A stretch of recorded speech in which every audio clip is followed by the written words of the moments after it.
اوس نو راځو دوستانو، موږ او تاسې پرون هغه بله ورځ پر آرډر باندې وغږېدو.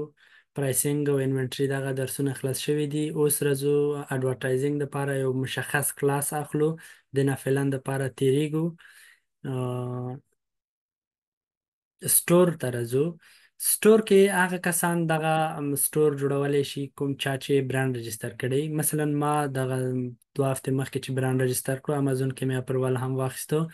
زه اوس کولی شم د دغې برانډ دپاره خپل سټور جوړ کړم. یعنې تاسو کولی شئ دلته که بل برانډ ولرئ هغې دپاره هم شاید ما خو لیدلی نه دی، خو فکر کوم چې شاید هغې دپاره ځان ته سټور جوړولی شئ.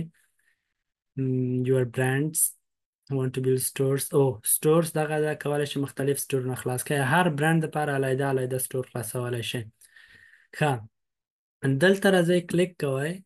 تر اوسه پورې ما ورباندې کار نه دی کړی، نو زه هم په دې اړه معلومات نه لرم. کله مې چې کار وکړو معلومات مې زیات شول، پوه شوم.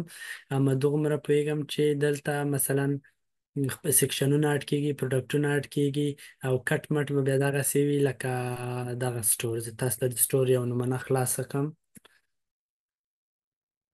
سټینلي کپس دغه سټور ته به ورشو.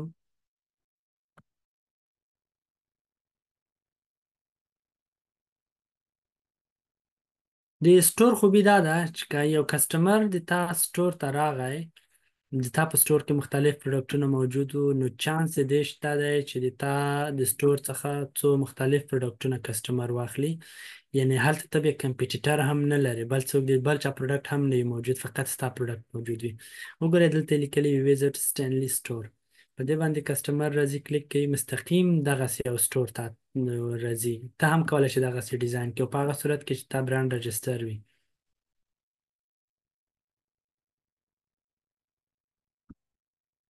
دلته مینوګانې ورکولی شي، مثلا هوم مینو، نیو ارایولز او واټر بوټلز، کافي این ټي دغسې. او هر پروډکټ دغسې راوړلی شي، کېښودلی شي. او دا ټول د یو برانډ ریلیټډ پروډکټ دي. ته هم کولی شي سټور د خپل دغسې ډیزاین کړي، په اړه یې معلومات ورکړي، ای پلس کانټینټ پکې جوړ کړي. او بالاخره ته نه پوهېږم سوشل میډیا برخه به یې ورکړې وي که نه. نه دی یې ورکړي. د خپل برانډ په اړه معلومات هم ورکولی شي. نو دا سټور و. خو خیر دا چې زه هم ورباندې کار وکړم، معلومات مې زیات شول، بیا به یوه ورځ په دې اړه هم وغږېږو. ښه، له سټور نه وروسته موږ او تاسې ګروت لرو، یعنې پښتو کې ورته چې وایي انکشاف، پرمختګ. ښه، دغه چې دی په یو اس او ایروپ مارکیټ پلیسونو کې دی. دلته به ورپسې راشو یو اس مارکیټ پلیس ته.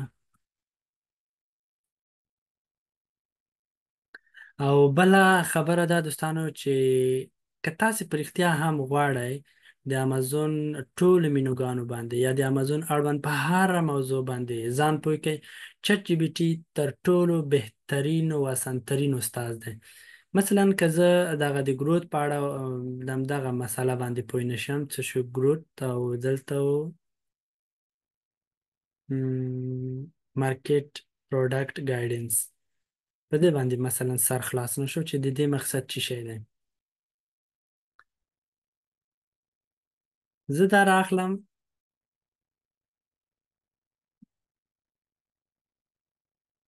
راخلم، کاپي کوم یې، چټ جي پي ټي ته راځم، له دې نه پوښتنه کوم.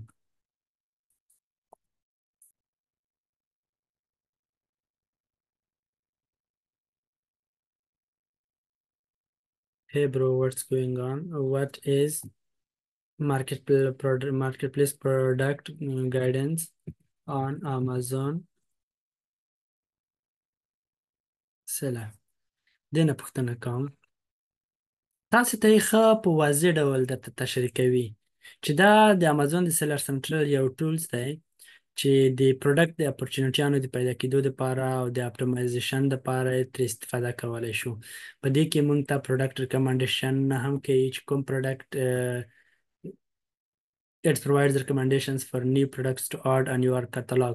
یعنی موږ او تاسو ته پروډکټونه پیشنهادوي د دې خپل د سیلز پرفارمنس موږ او تاسو ته ښیي ډیماند انالیسیس چې کوم پروډکټ ډیر ډیماند لري هغه درته ښیي کمپیټیټیو انالیسیس دا ټول درته ښیي او که احیانا یو څوک وایي چې والا د ما په انګلیسي سر نه خلاصیږي ورته وایي چې یاره دا راته په پښتو تشریح که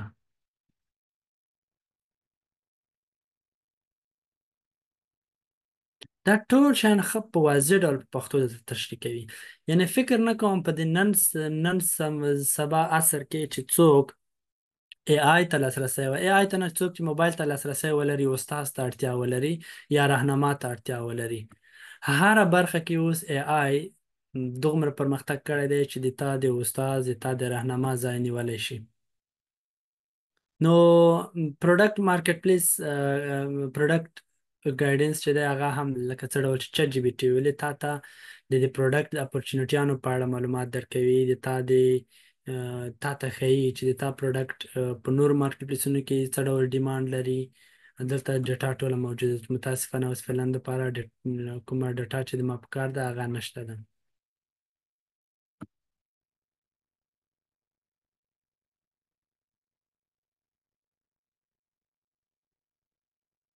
بلې د دوستانو سیلر ریوارډز دا د امازون او د سیلر ترمنځ یو ریوارډ دی چې د امازون لخوا سیلر ته ورکول کیږي خو په خاصو حالاتو کې مثلا دلته یا پیسې ورکوي یا ورته کوپانس ورکوي یا د اعلاناتو لپاره یا هم په نورو بخشونو کې دا مې هم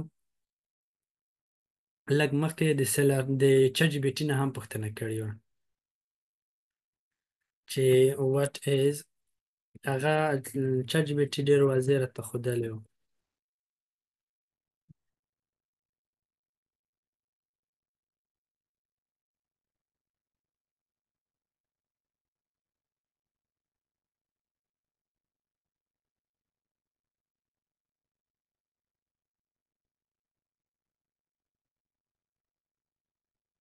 که سیلر ریوارډ هم خلاص شو له هغه وروسته ګروپ کې راځو موږ او تاسې پروډکټ سجیسشن ته دغه هم د امازون د الګوریتمونو په اساس تاته پیشنهادیږي چې کوم پروډکټ په مارکیټ کې ښه ځای لري کوم پروډکټ اوس په ټرینډینګ کې دی او کوم برانډونه په ټرینډینګ کې دي کولی شي دغه ټولو په اړه تاته معلومات درکړي او مثلا دغه هغه چې دی برانډ چې دی په سعودي عربستان مارکیټ پلیس کې په ټرینډ کې روان دی ټاپ دی راځو امازون ډاټ اس ای لیکو وګورو چې دا ولې په ټرینډ کې ده او کوم پروډکټونه لري او چې لري علاوه د دې نه موږ تاسو کولی شو مشخصه کټګوري هم انتخاب کړو مثلا بیوټي ته راځو بیوټي کې ګورو دغه پروډکټ برانډ چې دی هغه دی مشهور دی او پروډکټونه چې دي دا پروډکټونه هغه دی ټرینډ دي مثلا زه راځم هغه د برانډ چې لږ مخکې مې کاپي کړی و جست مای سټایل هغه ګورو دغه دی دا پروډکټ چې دی دغه برانډ چې دی ټاپ دی فعلا دپاره په سعودي عربستان مارکیټ پلیس کې او رښتیا هم که تاسې پروډکټ وګورئ 9842 ریټینګ یعنې سټارز یې اخیستي دي فقط دغه یو پروډکټ دی او مختلف ویریشنونه لري لیستینګ هم ښه ښایسته ښه منظم لیستینګ کړی دی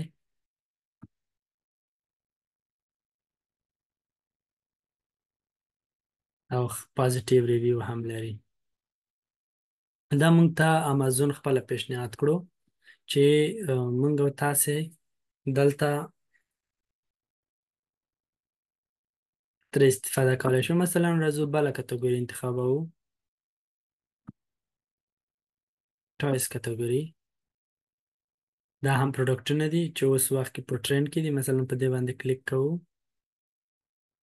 دا ډېر خرڅیږي قیمت یې هم تقریبا 248 ریاله دی او که بیا وغواړو چې په ټایس کې کوم برانډ مشهور برانډونه دي هغه هم دلته موږ کتلی شو مثلا پوکمن چې دی دا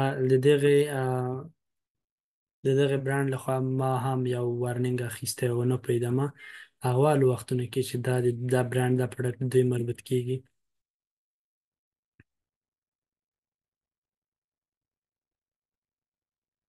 او دا یې هم که په دې برانډ باندې کلیک وکړو دا به مختلف تقریبا تر 15,000 پورې پروډکټ لري دغه یو برانډ.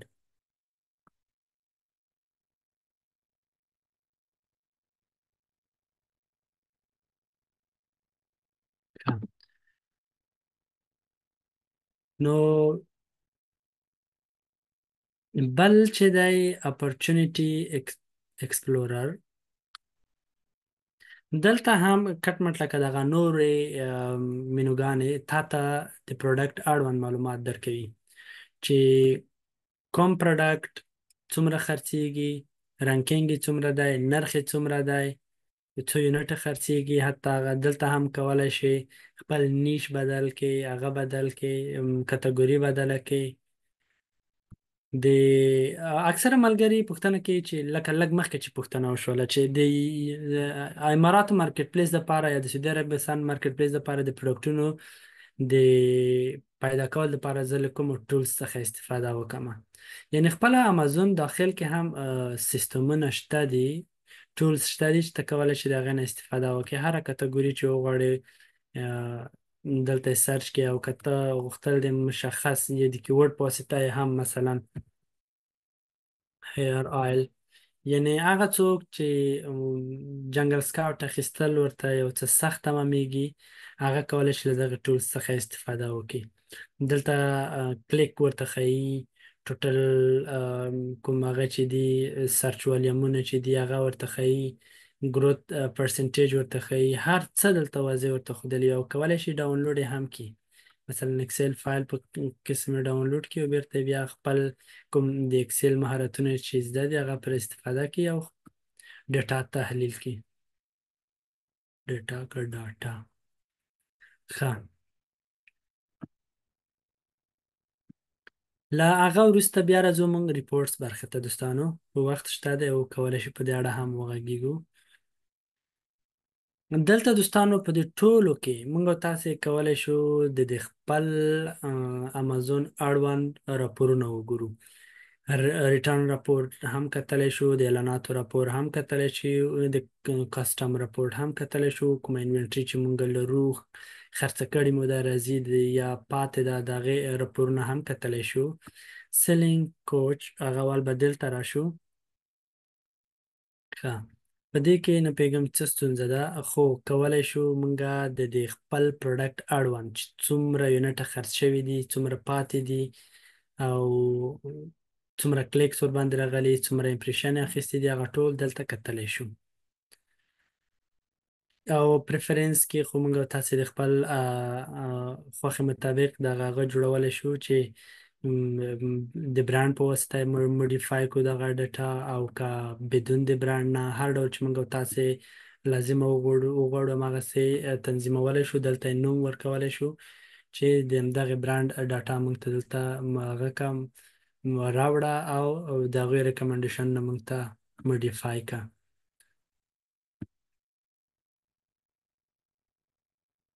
دلته هم کمیونیکیشنونه دي، کوم ایمیلونه چې راغلي وي یا تاسې لیږلي وي، تاسې ما کمیونیکیشن کړی وي، هغه راپور دلته کتلی شئ. او دلته هم سرچ ریکمنډیشنز، کوم ریکمنډیشنونه چې تاسو سرچ کړي وي هغه دلته کتلی شئ. او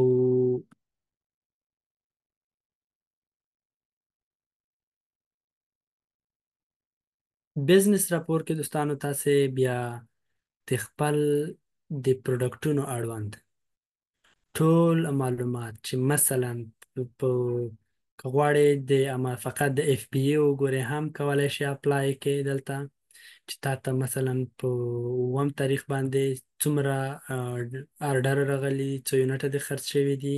او کولی شئ مثلا ویکلی وګورئ چې په هفته کې مثلا د تا ته څو آرډر راغلي دي د امازون له طریقه، او څومره سیلز شوی دی، دا هر څه تا ته ښکاري. ایوریج سیلز څومره دی، حتی کولی شئ د ګراف په اساس یې هم وګورئ، بیا یې کمپیر کړئ، مثلا دیس ویک لاست ویک سره کمپیر کړئ چې په دا هفته کې د ما ډیر سیلز شوی او که په تېره هفته کې. دا ټول کولی شئ دلته چک کړئ. کولای شي دا د میاشتې په اساس هم وګورئ. مثلا اپلای کوي چې په میاشت کې د ما څو یونټه خرڅوي، 290 یونټ د آرډر راغلی. ځینې آرډرونو دوه یونټه، درې یونټه هم درلودل چې په دې اساس د یونټونو مقدار زیات دی. او کولای شي د کال هم وګورئ چې مثلا د ماته د جنوري د میاشتې نه تر د اوسه پورې څو آرډر راغلي، مثلا 1455 آرډره کتلی شي. او دلته هم کتلی شي مثلا سیلز انټرافیکس باندې کلیک کوي، ګوري چې د تا سیلز او د څومره شوي دي او څومره ټرافیک تا ته راغلي، دا ټول دلته هم په ټیبل کې کتلی شي او هم یې د ګراف له طریقه کتلی شي او دغه معلومات ډاونلوډ کولی هم شي. دا بیا ډیټیل پیج سیلز ان ټرافیک لرو یې کتلی شي، حتی دغه تاریخونه یې بدلولی شي، کسټم کولی شي بای ویک بای منت، دا ټول د تا د خپل خوښې په اساس باندې دا کتلی شي. او دا نور هم مثلا سیلر پرفارمنس دی چې ګوري څومره څه ډول پرفارمنس شوی دی، بای اسین یې کتلی شي، ټرافیک یې کتلی شي، دا هر څه د همدغه بزنس راپور له طریقه ته کولی شي. له هغه وروسته فولفلمنټ دی، دا چې هغه ملګري چې د هغه په واسطه امازون فولفلمنٹ راپورټ یعنی اف بی ای هغه کوي، راپور غواړي، هغه دلته کتلی شي. د انوینټري راپور په کار وي، آل آرډر راپور په کار وي، کولی شي هغه ډاونلوډ کړي یا هغه ځای ته مستقیم بوزي. او یا مثلا د کسټمر ریټرن راپور په کار وي، غواړي چې څومره ریټرن زه لرم او علت یې څه دی، په کوم دلیل، هغه ټول دلته کتلی شي. مثلا دلته ورته لیکي د څومره وخت د تیرو 90 ورځو د ما د کسټمر ریټرن راپور ډاونلوډ کړه، هغه تا ته دلته ښیي. مثلا دغه ټول ریټرن کړي دي او دلته یې ریزن هم درته لیکلی دی چې ولې product does not meet customer expectation، یعنی کسټمر چې غوښتل هغه څه نه و. item is defective، refuse، کسټمر ویلی دی چې نه یې غواړم، refuse وګورئ تاسې دلیل او علت هم دلته، حتی کولی شي unknown reason هم انتخاب کی کسټمر پرته د کوم دلیل نه یو پروډکټ تا ته ریټرن کی. ښه sir which one is the best helium 10 and or jungle scout؟ تقریبا اسماعیل ورور دواړه یو شی کار کوي، هغه د تا په علاقه مندي پورې هم تړاو لري، خو زه خو د ډیر وخت کېږي هغه استفاده کوم جنگل سکاوټ. نور دواړه هم ای آی سیستم لري، هم د دې پروډکټ د هانټینګ لپاره بهترین اپشنونه لري، هم د ټریکینګ په خاطر د کیورډونو د پیدا کېدو په خاطر د ټول لپاره کار ورکوي. دلته هم د خپل د انوینټري په خاطر کولی شي خپل د خوښې مربوطه راپور جنریټ کړي درته، مثلا انوینټري لیجر راپورټ دی، ګلوبل اف بی انوینټري ده، سټنډرډ انوینټري ده، ریزرو، امازون، هر راپور چې تاسو په کارو دلته یې کولی شئ کلیک ور باندې وکړئ. له هغه وروسته یې تاریخ درته انتخاب کړئ چې کوم تاریخ نه تر کوم تاریخ پورې تا ته هغه راپور دلته وښیي، هغه تاسو ته ښیي او بیرته کولی شئ هغه ډاونلوډ هم کړئ.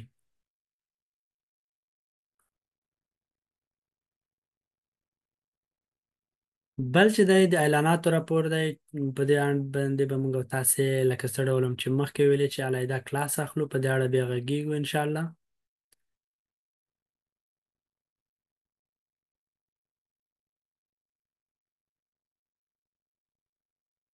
دا موږ بیا د اعلاناتو صفحې ته، هلته باید راپور وکتل شي، ډاونلوډ شي. ښه بل راپور چې دی ریټرنز راپور موږ تاسې وکتو، کسټم راپور هم هلته موږ تاسې کولی شو هغه راپورونه چې موږ ته امازون را لیږلي وي هغه دلته ډاونلوډ کړو. مثلا په دې تاریخ باندې یو د دې چې شي په مورد یې را لیږلی دی، چې زه آوټ آف سټاک کېږم د له خطره یو خبرداری را لېږلی دی، زه کولی شم هغه ډاونلوډ کړم، وګورم چې کوم ایس ایم نمبرونه دي، کوم پروډکټونه دي چې زه آوټ آف سټاک کېږم باید غمی وخورم. هغه دلته کتلی شي. او بل راپور چې دی د انوینټري په اړه دی، موږ او تاسو ورباندې بحث وکړلو. د ټاکس ډاکومنټ لایبرري چې ده، دلته هم هغه فایلونه موجود دي کوم چې امازون تا ته رالیږلي دي، د ستا د ټاکسونو په مورد دي. ته کولی شي پی ډي اف فایل دا خلاص کې کلیک ورباندې وکړي، اتومات ډاونلوډ کېږي، کولی شي دا خلاص کړي وایي ګورئ.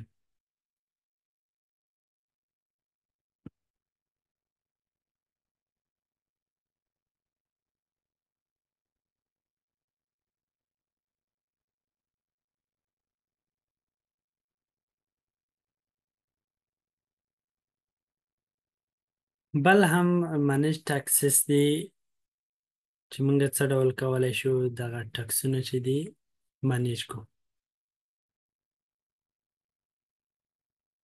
دلته تر اوسه پورې نشته، کوم ګلوبال ټرانزکشن نه زه نه لرم او نه یې هم راپور لرم چې هغه دلته وګورم. خو دلته بیا تاسې کولی شئ د پیریوډ په واسطه، د وخت په واسطه هم دغه تنظیم کوي، او د دې هیواد مثلا د یو اس ای او د کاناډا او د مکسیکو همدغسې، او حتی دغه راپور د نوم له طریقې هم ارګنایز کوي، درته ویې ګورئ دلته یې پیدا کوي.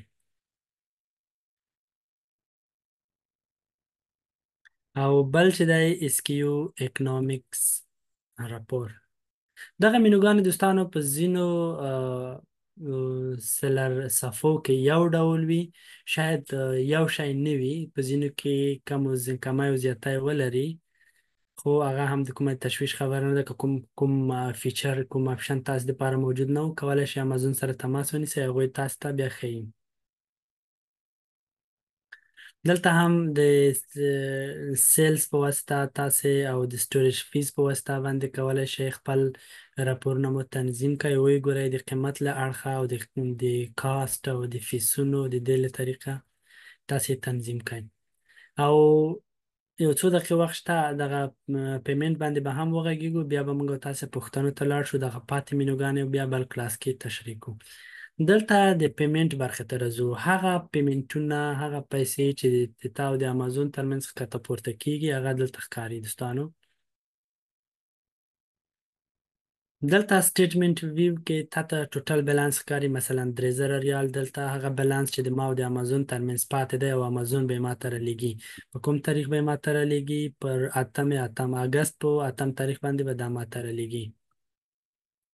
او دلته هم اویلیبل فنډز دلته ښکاري، چون ما اوس د بانک معلومات تبدیل کړي دي. 48 ساعته د ما بانکي حسابات ټول بند دي، ځکه دا دلته زیرو ښکاري. کنه په هر پروډکټ باندې چې 14 ورځې تېرې شي دلته اویلیبل فنډ ښکاري، ته کولی شې هغه ریکویسټ پیمنټ ووهې، هغه تا ته راولېږي امازون. دلته هم تا ته د خپل د حساباتو وخت تا ته ښیي، پیریوډ ښیي دلته چې څومره تا ته پیسې راغلي دي، څومره سیلز شوی دی، مثلا دومره، څومره بیرته ریفنډ شوي دي، کسټمر ریټرن دې درلودو، او څومره اوپننګ بیلانس دی، دا ټول شیان تا ته ښیي. حتی کولی شي دغه تیرو کوم پیسې چې تا ته رالیږلي دي د هغوی هم وګورئ مکمل معلومات. او کولی شي مستقیم د ترانزکشن نمبر هم ولیکي، دلته سرچ کړئ. دلته دوستانو ترانزکشن ویو چې دی دا هم ډیر مهم دی. دلته تاسو چې کلیک وکړئ ستاسو د خوښې، چون دلته خو ډیر هغه دي ترانزکشنونه دي، د هر ترانزکشن په بدل کې که یو سنت هم د تا ته راځي او یا د تا څخه ځي، دلته په دغه سټیټمنټ کې ښکاري، معلومیږي. نو د له خاطره ته کولی شي آل هم انتخاب کې، مثلا زه غواړم فقط ریفنډز وګورم، اپډیټ کړم ټول هغه ریفنډز چې د ما له خوا څخه تللي دي، پیسې ریفنډ شوي دي، هغه ترانزکشنونه زه دلته کتلی شم. او یا هم غواړم چې سرویس فی د ما څخه د امازون د سرویس فی څومره اخیستی دی، هغه هم کولی شم دلته ډاونلوډ کړم. د وګورئ دوستانو سعودي عربستان کې سبسکریپشن فی چې دی نشته، نو د له خاطره فعلا دپاره نشته، شاید وروسته بیا شروع هم شي. دغه د ما نه 0 پیسې اخیستي. دا تاسې د وخت مطابق هم تنظیمولی شئ، مثلا د یوې میاشتې، د دوه میاشتو، د درې میاشتو، هر ډول چې تاسې خوښوه. او دلته هم آل سټیټمنټ دی چې تاسې ته ټول سټیټمنټونه دلته ښکاري، هماغسې لکه څه ډول چې لږ مخکې تاسو ته ما وښودم. کولی شئ ټول هغه پیسې چې تا ته راغلي دي د هر یو علیحده علیحده سټیټمنټ دلته ډاونلوډ کولی شئ، کتلی شئ. او بل د اعلاناتو انوایس هیستوري ده چې د تا څخه د اعلاناتو پیسې څومره مصرف کړي دي. زه وګورم چې ما څخه اعلاناتو پیسې څومره راغلي، مثلا 1240 ریال. او که کوم حساب په تا باندې پاتې وي هغه هم دلته ښکاري، ته کولی شې هغه پې کړې.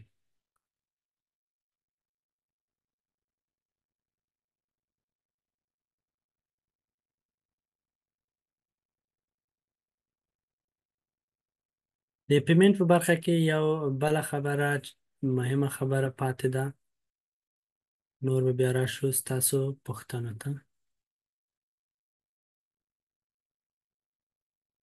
بل دغه ریپورټس ریپوزیټوري دا دلته نه هم ورتللی شو، او فکر کوم دلته یې هم آپشن شته دی. مغه پیمنٹ برخه ته ولاړ شو، دغه دی، دلته هم دغه نوی راغلی دی، یا شاید هلته نه لرې هم کې هم دلته پاتې شي، زه داسې ګمان کوم.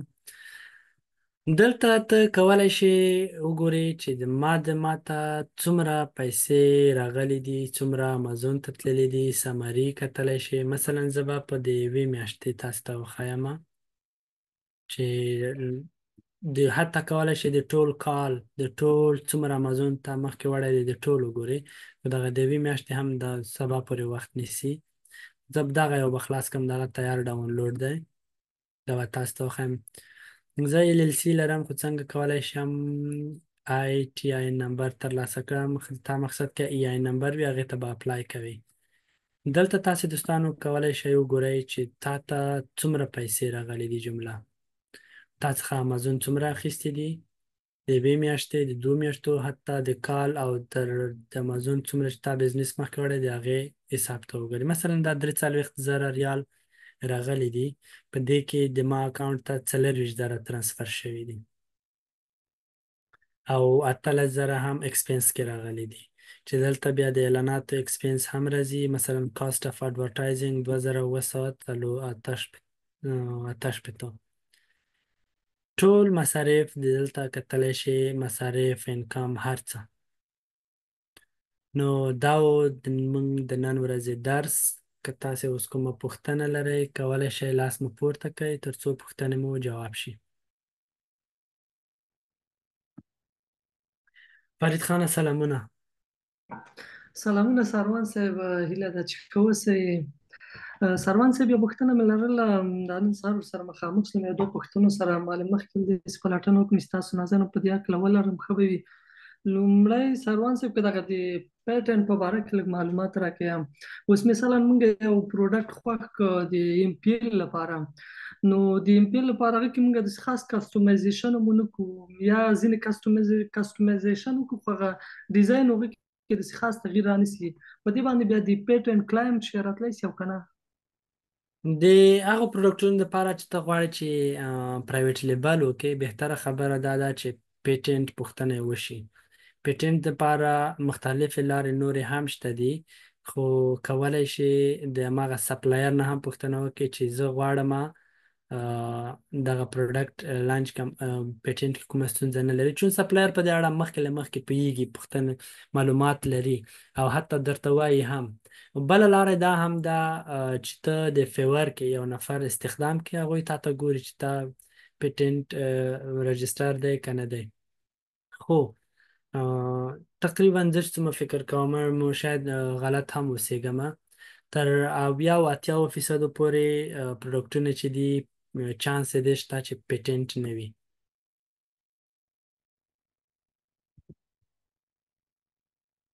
مثلا دلته هم کولی شي نفر درته استخدام کې او وی ګوري چې میک ته خلاص که فرید خانه. صحیح سروان صاحب، و د فایبر په طریقه نه. او دلته I will be filing your trademark copyrights او دلته به تا ته وګوري I will search or file trademark patent تا ته ګوري سرچ کوي یې. کولای شي یو دغسې نفر دغه $15 باندې تقریبا 1000 نفرو ته دا کار کړی I will do patent search ویني. ښه خبره ده. او که غواړئ چې مسلکي لاړ شئ بیا کولای شئ له دغو خلکو هم پوښتنه وکړئ.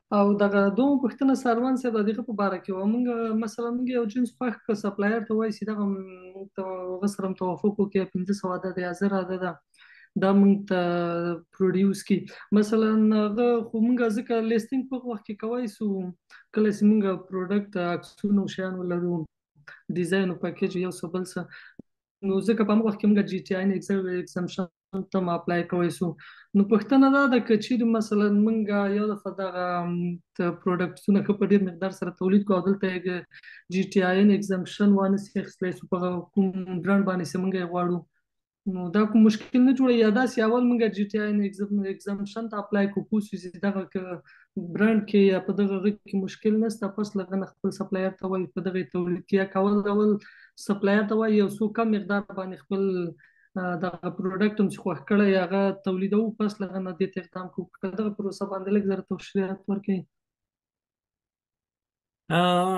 دغه د جی ټی آی ایگزامشن ته اپلای کول بالخصوص هغو کسانو لپاره چې خپل پروډکټ لانچ کوي زه خو دا پیشنهادوم چې یو جی اس 1 نه د بارکوډ واخلي خپله ما د خپل پروډکټ لپاره د همدغه ویب سایټ څخه چې معتبر ویب سایټ دی دغه څخه بارکوډ واخیسته او $10 مې ورکړل د یو بارکوډ دپاره له هغه وروسته لاړلم بیا مې لیستینګ وکړو هو کولی شي مخکې هم اپلای ورته وکړي کولی شي که هیڅ پروډکټ ونه لري هم تل پروډکټ لیست کې دغه پروسه یې مخکې یوسي.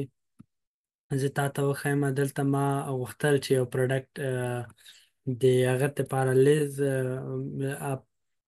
برانډ دپاره ورته اپلای وکړم فقط لاړلم یو ټایټل مې ولیکه ډسکرپشن مې یو څو نقطې ولیکلو سره د بلټ پوینټس هغه چې کله مې بیا هغه ته اپلای وکړو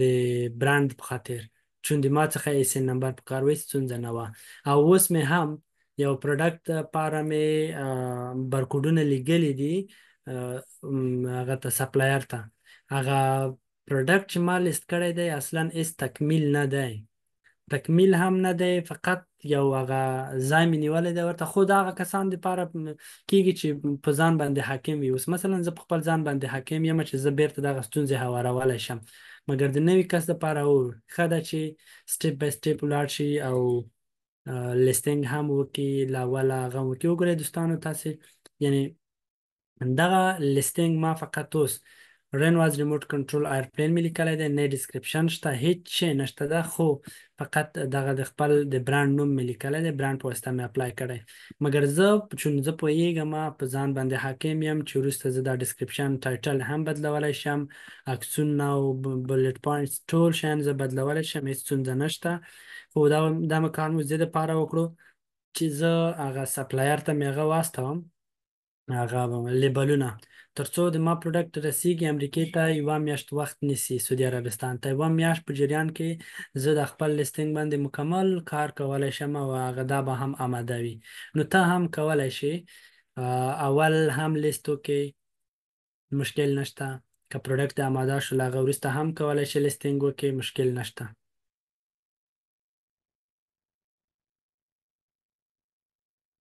میک ته خلاص که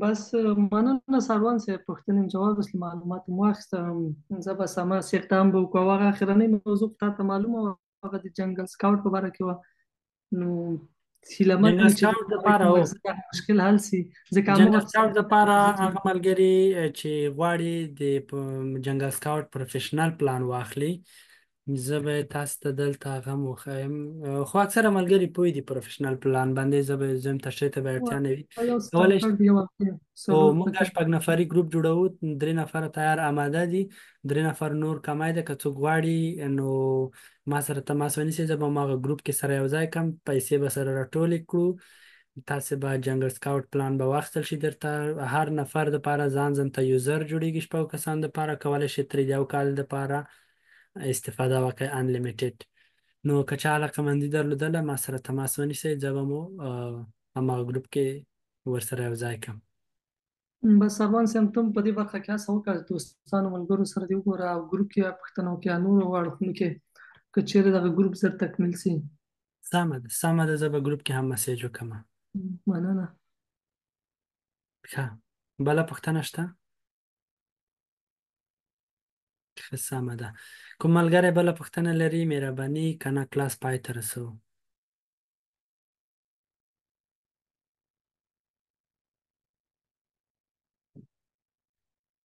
ښه دوستانو، دا و د مونږ د نن ورځې درس. مننه له ګډون نه مو تاسو ټولو ته. نومان رور پوښتنه دی فکر کوم پاتې شو، زه خیر بیا به یې جواب کو بل کلاس کې. خدای په امان.